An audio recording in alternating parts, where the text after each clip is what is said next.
Hey, it's Mr. T from Rockbridge. I'm going to take a look at how combining continuous random variables can be modeled with some probability questions. And we're going to do so in the context of this Colin Blow cereal. I have a link underneath the cereal box if you want to watch the source of that particular brand of cereal and the late, great Phil Hartman. So here's our situation. We're trying to figure out how much is left in the box after you portable, and figure out the mean and standard deviation of that. As we look through the content, always highlight some important things. We have an average of 520, standard deviation of 20. A bowl can hold an average of 40 and standard deviation of 5. And so at this point, if you've already been looking over your handout, you probably already calculated the mean, that mu equals 520 minus 40. Not much to talk about there. What's probably a little bit more interesting probably is the standard deviation, that even though you're subtracting the bowl out of the box, you cannot subtract the standard deviations, you cannot subtract the variances, you actually have to still use the Pythagorean theorem. And so pause this video if you haven't done it yet, but go ahead and calculate what is the standard deviation.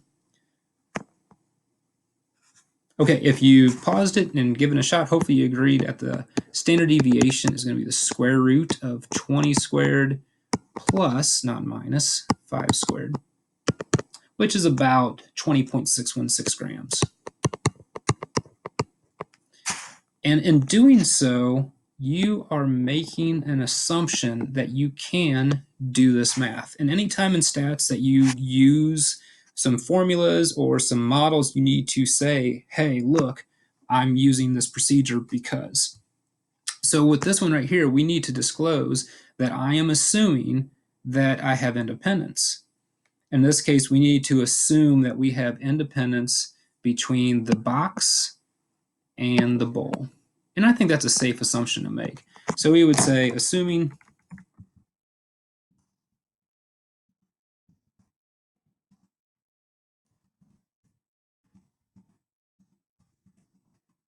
independent random variables. And that would be a good answer to provide.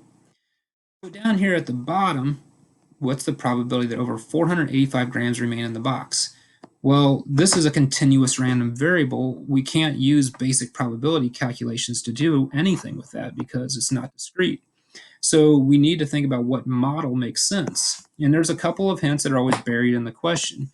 If you go back and look at the question, you can see that right here, it says that the box of cereal is normally distributed, and that the bowl is also following a normal model. So it's safe to assume that if you are subtracting two randomly distributed variables, that their difference is also randomly distributed. And so we can say that the difference is going to follow this curve.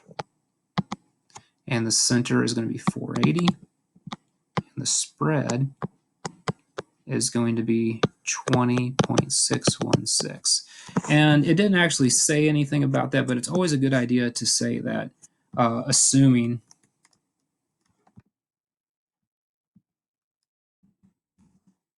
the difference in cereal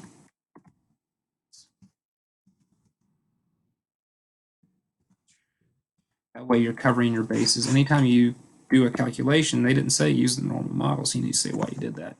So pause the video, see if you end up getting the same probability. It's been a while since you've done that, so make sure you can still use your normal CDF or get a z-score and look it up in the table. Okay, if you got 40.418%, then good job, we agree. Right here is about that amount. Here's my shaded region. And I'm a normal CDF guy, so I said normal CDF 480 is the center, 28.616. So that'd be normal CDF 485, 99999, 480, 28.616. And then don't forget that whenever you do those normal probability calculations, you clearly identify that this is sigma and that this is mu, either by labeling them on the diagram like I did, or if you write a normal CDF